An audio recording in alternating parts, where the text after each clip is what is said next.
Bismillahir Rahmanir Rahim. Alhamdulillahi Rabbil Alamin. Bon, wati taraka bande jama, mais ko ni bi la dawli bi kelele nyini. Comme Al Hajj Mar Dumbia dona studio la gaba ambitana bamano ko Al Hajj Mar Dumbia ko ni wobi chokoroba ka kursila abasi ki chokodon ko yiti oye ablay chokoroba ya hakili de ni bo fekan dorni fo Allah akbar chokoroba ya hakili Allah akbar neka professeur chokoroba ya hakili abo atbaraka bismillah abana aywa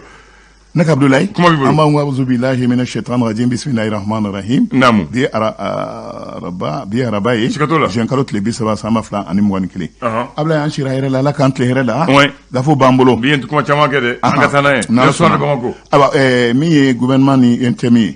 ko jigi yelen do ni mbora ko nga ka fore ko be joshira ko make folo aywa o fene ale so de mako klen ko tasma we godin jigi jinanguru kawka mamunu ne ye anga faso keleke cewi ka nyesi mamma munu keleme ka dagasi dunanguru cheba olu dala Ablaye ne ne kuma so mara na kuma kolma yero oye le soir de bon taille indépendant ay jume indépendant kuma na ako nyen serkina ni tomba ako kulu min bebe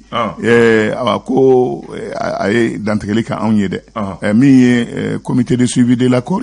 premier ministre kay hakila jiginke mawye ka foko accord d'Alger a donné berela tementeke femin kan walma minte kotke minte kosako ayo dantegeli ke anga jamana ka kriya jamana amara ama danche mumbani yorobrew che foi kana bola ani jamana ere sigi kan fo ata se jamana adew ni nyonche dine ko nu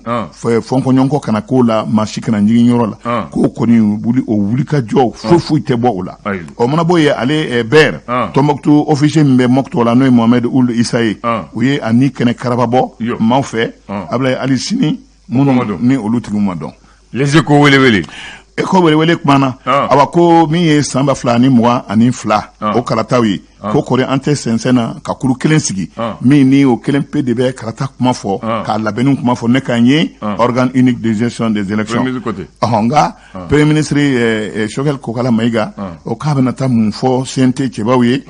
abena donso min do gouvernement korone ni kuma in fora aye abena mun fo aywa l'indicateur de renouveau akumana ni wati na dantegeli kelembe uko mi Mali ani Francis Chey Macron akurula de akurula ko kada ka Azim Koita akina mimba bolo Mali jolila ko ote Francis fekui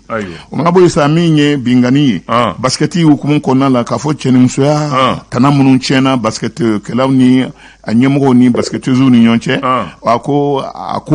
munu ya aman yang yere krefe mawye olu ko nya aman ni intike ikelenga kelede wa ikana miri ka fo ibi kelena ko angwa deme abi ye fota fo ko tia awa tia bangna mamna aywa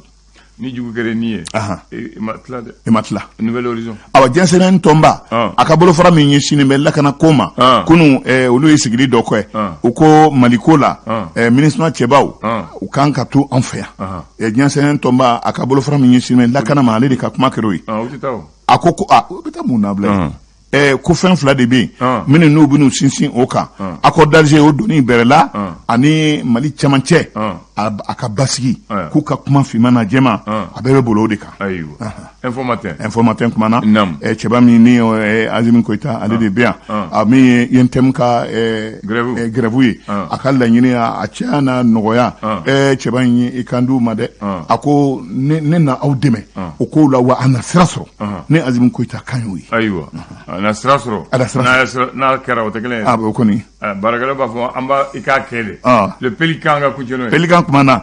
min bi se ka to Mali ka here fem be Mali ka here la fara ale ya wajibiya ka fo accord d'Alger akono kuma usenge ka kala je jinyima donena fem be Mali de ka here la fem be se ka Mali do to kumbalana dona na tawla ka sindi Mali demsenu nye fama kuran nun kana jenne o ye tusilanga o ke jeni ko ye min be laba aw kana doni ko ye komi na be kay ina fo ka anjanfa walma ka wusu kalamanta ko do demsenu tege ki kodo aywa pelika ya fa no ma se ka fi o bafli o kɔni ne ka Abdoulaye n'u ma se ka fiyeru n'u da ye fiyeru n'u da ye u b'a fili ne ka Abdoulaye nin de ye kumakan teliman ye tubarikala waati dɔ cɛ bon n bɛ kuma kelen dɔrɔn de fɔ n bɛ taa nin ye fo Segu mara la Marikala pont belebeleba dɔw bɛ yen u b'a fɔ pont barrage parce que baara fila de b'a bolo barrage a bɛ yiriwiri ka sɛnɛ kɛ pont mɔgɔ bɛ tɛmɛ ji sanfɛ ale inaugurera le 30 juin 1947 bi an bɛ 30 juin na an bɛ san bi jolilaw la 30 juin 1947 o tɛ dɔɔni a bɛ bi wolonwula ni ko la voilà ni jate kan ye ko de bi wolonwula ni wɔɔrɔ ye donc ale de ye barrage fɔlɔ mun jɔra tubabu fɛ an fɛ u ko office du Niger u b'a kɛ sɛnɛyɔrɔ ye sɛnɛyɔrɔ mun bɛ Afrique de l'Ouest bɛ balo mais bi an bɛ yɔrɔ min na tubabu talen an dɛsɛra k'an yɛrɛ balo dɔwɛrɛ an b'o kuma fɔ n'ala sɔnna an tɛ se k'an yɛrɛ balo ayiwa nin ye